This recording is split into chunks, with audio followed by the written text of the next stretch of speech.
Bismillah.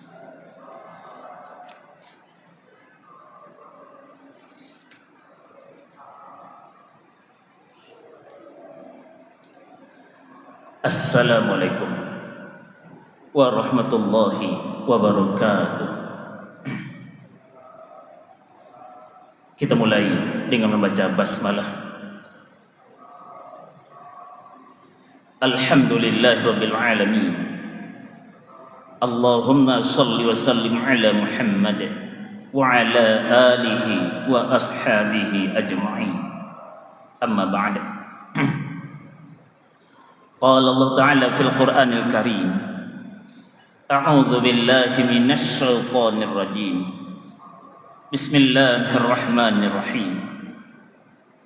Wa yasna'ul fulk wa kullama marra 'alaihi mala'un min qaumi sakhiru minhu qala in taskharu minna fa inna naskharu minkum kama taskharun fasawfa ta'lamun man ya'tihi 'adzabun yukhzihi wa yahillu 'alaihi 'adzabun muqim. Wa yasna'ul fulk, dan dia Nabi Nuh alaihi salam membuat kapal. Wa kullama, dan setiap kali marra 'alaihi mala'um min qaumi, pemuka-pemuka kaumnya melewatinya, sakhiru minhu, mereka mengejeknya. Qal, Nabi Nuh berkata, in taskharu minna, jika kamu mengejek kami, fa inna naskharu minkum, maka sesungguhnya kami juga bisa mengejek kamu, kama taskharun, sebagaimana kamu mengejek. Fasaufa ta'lamun, maka kelak kamu sekalian akan mengetahui, may ya'tihi 'adzabun yukhzihi, siapa sebenarnya yang akan didatangi oleh azab yang menghinakan, wa yahillu 'alaihi 'adzabun muqim, dan siapa sebenarnya yang akan ditimpa oleh azab yang kekal. Ma'asyiral muslimin rahimani wa rahimakumullah. Seperti biasa hadirin, hal pertama yang kita lihat dulu adalah munasabah, keterkaitan ayat 38 sampai 39 surat Hud tadi dengan rangkaian ayat sebelumnya, khususnya ayat 37. Di dalam ayat 37 tampak perintah Allah untuk Nabi Nuh alaihi salam, wasna'il fulk, buatlah kapal wahai Nuh, bi'ayunina wa wahyina, dengan pengawasan kami dan petunjuk kami. Artinya, hukuman Allah untuk kaum Nabi Nuh yang membangkang akan segera jatuh, karena Nabi Nuh telah diperintahkan oleh Allah untuk membuat kapal. Sekian lama beliau menyampaikan ajaran Allah, dan rahmati Allah 950 tahun, tapi yang beriman pada beliau tetap sedikit. Nabi Nuh diperintahkan oleh Allah untuk membuat kapal, yang tadi kita katakan pertanda makin dekatnya jatuh hukuman untuk kaum pembangkang itu. Jadi hadirin, ketika melakukan salah belum langsung dihukum oleh Allah, bukanlah yang salah itu berubah menjadi benar. Tidak. Hendaknya dipahami, itu pertanda sedang diberi kesempatan oleh Allah untuk memperbaikinya. Tak juga diperbaiki, ketahuilah oleh kita manusia, ada titik waktunya Allah menjatuhkan hukuman, tampak dalam kisah Nabi Nuh alaihi salam ini. Nabi Nuh diperintahkan oleh Allah untuk buat kapal, dan tidak hanya itu, wala tukhatibni fil ladzina zalamu, dan janganlah engkau wahai Nuh bicarakan lagi padaku tentang orang-orang zalim itu. Tak usah bicarakan lagi tentang mereka. Di antaranya bisa saja tak usah lagi engkau mohonkan ampun untuk mereka. Tak usah lagi engkau mohon ringankan hukuman untuk mereka. Tak usah lagi. Kenapa? Innahum mughraqun. Sesungguhnya vonis mereka telah jelas. Mereka pasti ditenggelamkan. Kalau itu tak usah lagi mohonkan ampun untuk mereka. Karena semua telah jelas.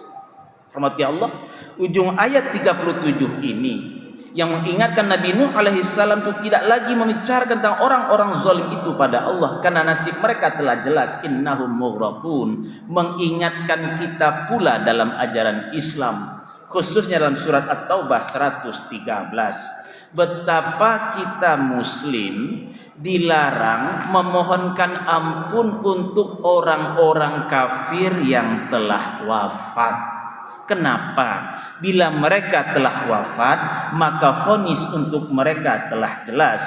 Min ba'di ma tabayyana lahum annahum ashabul jahim. Setelah jelas untuk mereka bahwa merekalah penghuni neraka jahim. Di sini hadirin, kita ingat tadi Islam melarang kita memohonkan ampun untuk orang-orang kafir yang telah wafat. Terasa oleh kita kenapa dilarang? Karena vonis untuk mereka telah jelas. Mereka wafat takkan mungkin lagi berubah.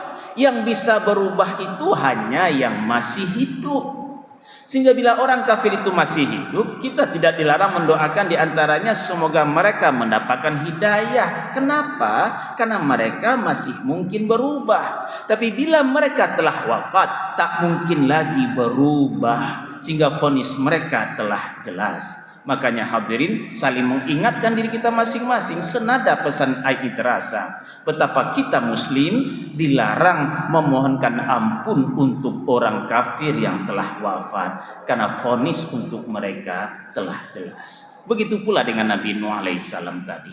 Wala tukhatibni fil ladzina zalamu.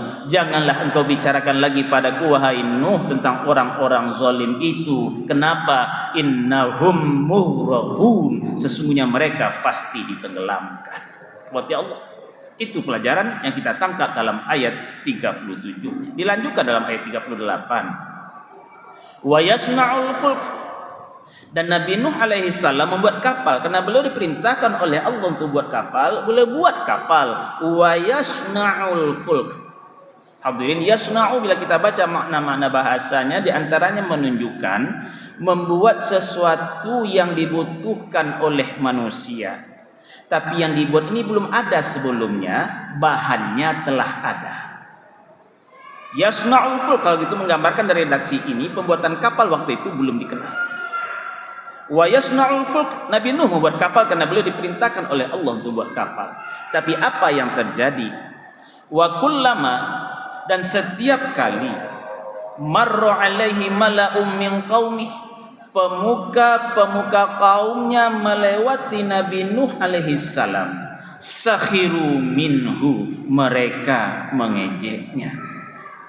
Ayat ini kembali menggambarkan yang mengejek itu pemuka-pemuka kaumnya, sekaligus mengisyaratkan pada kita yang pernah kita bicarakan sebelumnya betapa posisi pemuka-pemuka kaum, posisi elit-elit masyarakat dapat mempengaruhi keadaan masyarakatnya. Baik pemuka-pemukanya, tokoh-tokoh elitnya, mudah-mudahan baik keadaan masyarakatnya. Tapi bila rusak busuk tokoh-tokoh elitnya, bisa terbayang rusak pula keadaan masyarakatnya. Bukankah Bapak Ibu, ikan busuk itu mulainya dari kepala? Kalau begitu, berhati-hatilah melihat kepala ikan. Berhati-hatilah memilih ikan, lihat kepalanya, karena ikan busuk itu mulainya dari kepala. Ini juga tampak dalam kisah Nabi Nuh alaihissalam. Nabi Nuh membuat kapal. Wa kullama marra alaihi mala'um min qaumih, setiap kali pemuka-pemuka kaumnya melewatinya, sakhiru minhu, mereka mengejeknya.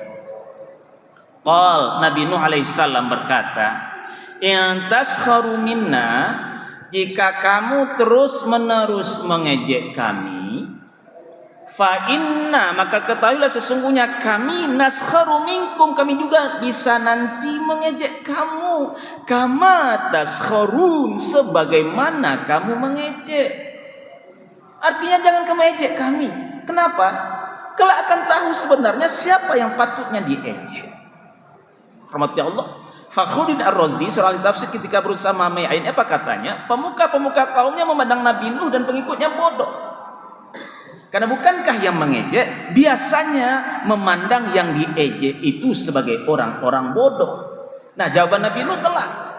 Jangan kamu pandang kami bodoh, jangan kamu ejek kami, karena kelak akan tahu siapa sebenarnya yang bodoh, siapa sebenarnya yang patut diejek.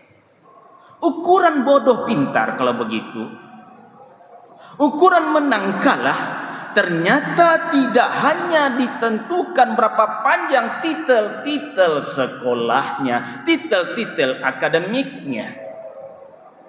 Ukuran benar salah, pintar bodoh, menang kalah juga tidak ditentukan berapa banyak pengikutnya.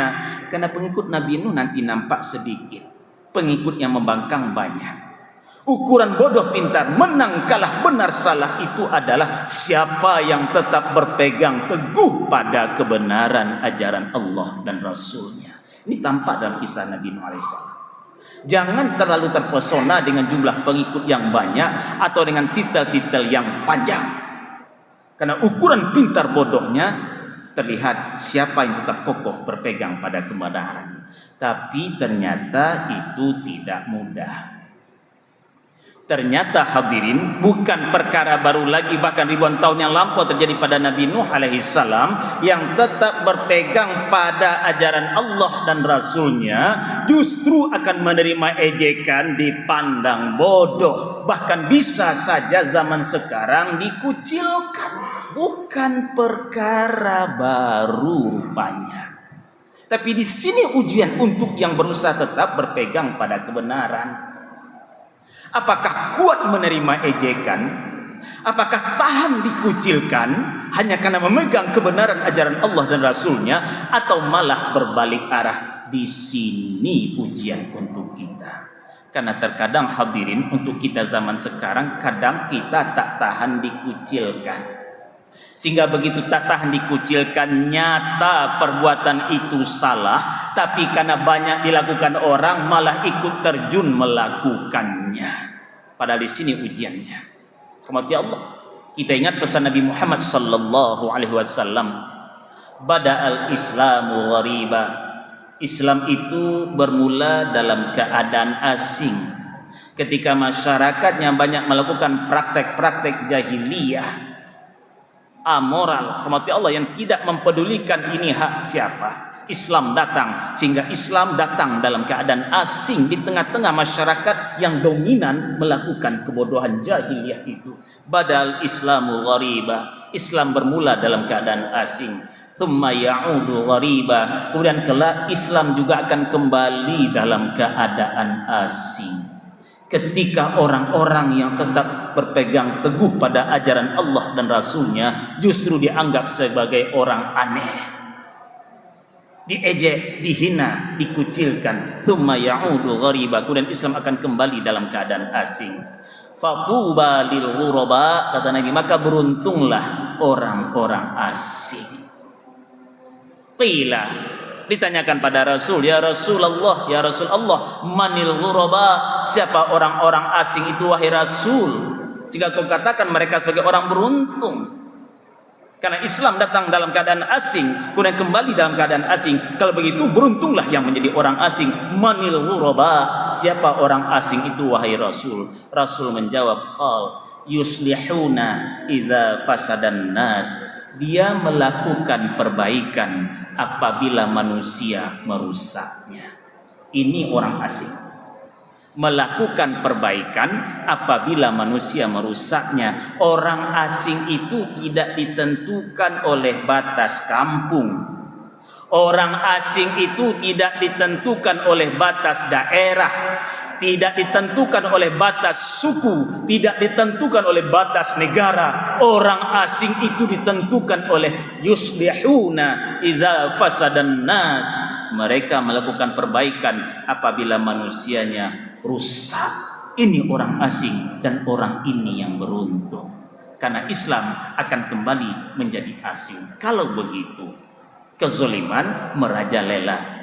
Dia tetap yuslihuna idza fasadan nas. Sampai di titik ini hadirin terasa oleh kita ungkapan orang baik banyak kawan. Tapi yang melakukan perbaikan bisa punya banyak lawan. Tapi itu tugas kita sebenarnya. Orang baik punya banyak kawan. Kenapa dia anggap orang baik? Kapan dia anggap orang baik? Dia tidak mau recok, tidak mau sibuk dengan urusan-urusan orang. Tapi kalau melakukan perbaikan, bisa punya banyak lawan. Kenapa? Kepentingan-kepentingan busuk orang bisa terancam. Yuslihuna idza fasadan nas. Mereka melakukan perbaikan apabila manusia rusak. Ini orang asing dan ini yang beruntung itu.